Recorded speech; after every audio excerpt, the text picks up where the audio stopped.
Alright, third and final video. So this is the 6-period video, the multiples of 3 video. If you want the other problems, go find a different video in the Google Drive to find the other problems. Alright, so skipping ahead to number 3. In the polar coordinate system, the point A has polar coordinates 5, pi over 4. So rotate pi over 4, go out 5. Which of the following also gives the location of point A in polar coordinates? Oh, I was getting ready to do rectangular coordinates, but that's not what they wanted. So I want to land at this same spot. So let's see here.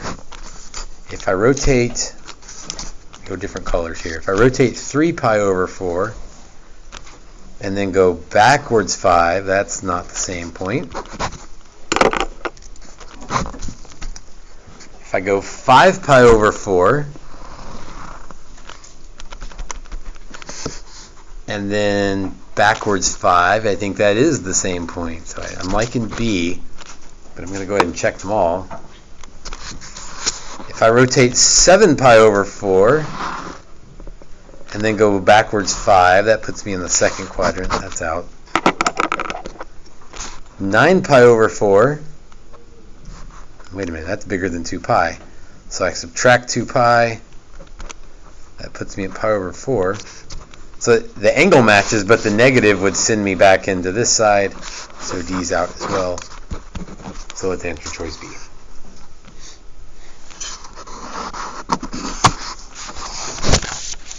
Number 6 has a mistake in it in the answer choices. B and D should both have a 3 in front of them. Okay, let's see. The graph of the polar function is given on the polar coordinate system. Which of the following defines, so which is the equation for that graph? From 0 to pi. Which seems weird that we're stopping at pi. But if you remember, when n is odd, you only have to go 0 to pi to get the whole graph. When n is even, you got to go 0 to 2 pi. But only one of these was going to map out that shape anyway. These first two are limacons. No loop, but either way, they're not roses, so A and C are out. B and D are roses with 3 petals. So we're in the neighborhood now. This one has this picture has a petal on the positive x-axis. So that means we're looking at a cosine rose. So it's answer B. And now you know why we had to put the 3 on there to make sure that our length of our rose was 3. A little side note, how many number of extrema on that graph? So not what are they, just how many extrema are there? 3. And again, we're not worried about maxes and mins because that gets into whether they're positive or negative, and I don't know, but there's 3 extreme points. Number 9. Uh-oh, this gets into the AP style questions with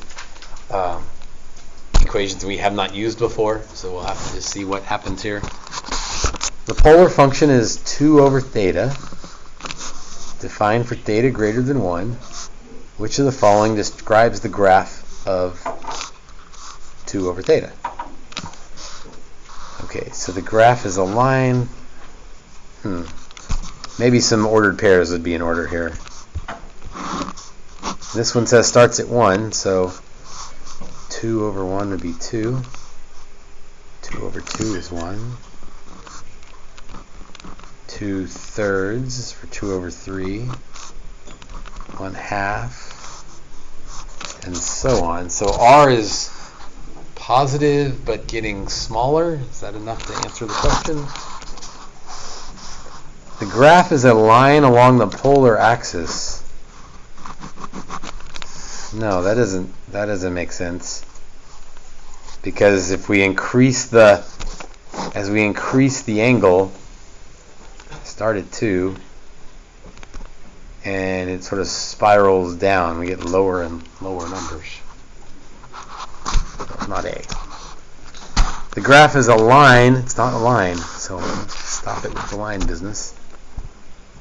The graph is a spiral. Okay, I think it is a spiral, spiraling down, for which increasing angle measure corresponds to, C and D say the same thing. Good, because they're both right. One of those is probably supposed to say increasing radii. But clearly, if we increase the radius, if we increase the angle, the radius decreases.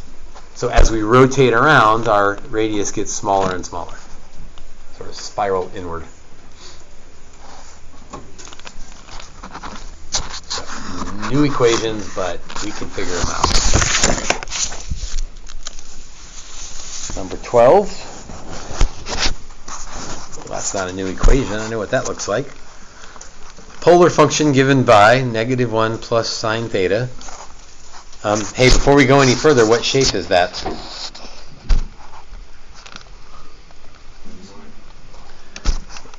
If you say it's a limacon, your next step is loop or no loop, and then you probably realize, wait a minute, those are the same, so it's a cardioid. It's a positive sine cardioid, so that means it's on the positive x-axis. 1 plus 1 is 2. The sides are 1.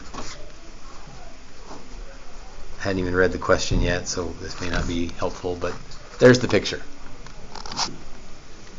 As theta increases on the interval 0 to pi over 2, which of the following is true about the points on the graph? Points on the graph are above the x-axis and getting closer. Okay, so above or below the x-axis and getting closer or further from the origin.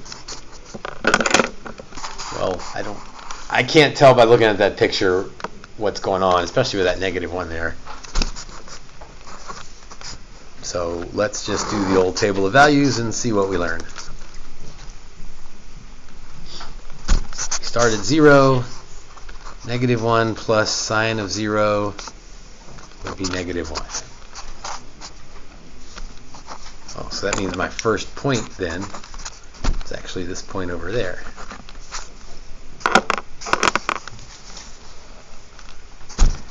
Let's see, do I want to go all the way to pi over 2? Let's try it, and I'm going to leave space. If I need to back up and try pi over 4, then we'll see if I need to do that. -1 plus sine of pi over 2. Sine of pi over 2 is 1. -1 plus 1 is 0. So at pi over 2, we're at 0. Okay, that's that point. Well, it looks like the only way to get there from A to B would be along this bottom piece. I suppose if I wanted to verify that, I could pick point C. I'm going to do pi over 6 because I know the sine of that is easier to deal with than the sine of any of the others. -1 plus sine of pi over 6 would be -1/2.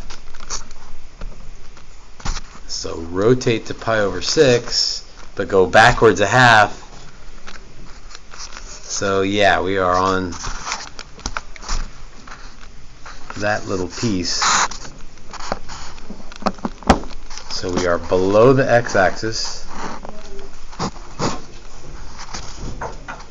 And we went from -1 to -1/2 to 0. So we're getting closer to the origin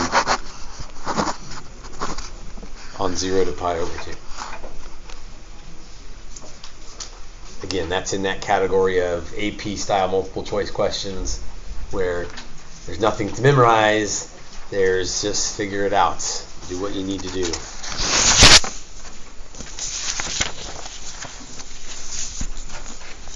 Number 15. Consider the graph of the polar function. F of theta equals 4 sine 2 theta. I think it's helpful to think about what that graph is before we go any further. That's a rose with 4 petals, not on the x-axis, so that would be Again, it would look like that. Now let's figure out what we're being asked for here. On the interval 0 to 2 pi, which of the following is true? For input values of those things, the function has extrema that correspond to points that are farthest from the origin. Yeah, that looks right, because there's pi over 4, and that's an extrema. There's 3 pi over 4, 5 pi over 4, and 7 pi over 4. So that,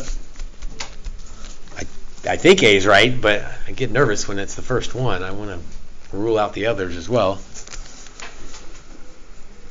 For input values, same input values, the function has extrema. I like that. However, only the points corresponding to pi over 4 and 5 pi over 4 are farthest from the origin.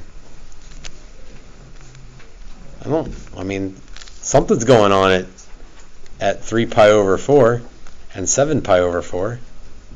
So, and they're farthest from the origin. So yeah, I think I can throw B out. Pi over 2 and 3 pi over 2, so that would be the up and the down. Those are at the origin, so that's not extrema. Well, it might be minimum, but the rest of this problem says points that are farthest from the origin, they're definitely not farthest from the origin, they're at the origin. And then point D, only it was A. We were right from the get-go. Again, I think we'll have time on block day to slowly, methodically answer those kind of trickier questions like that.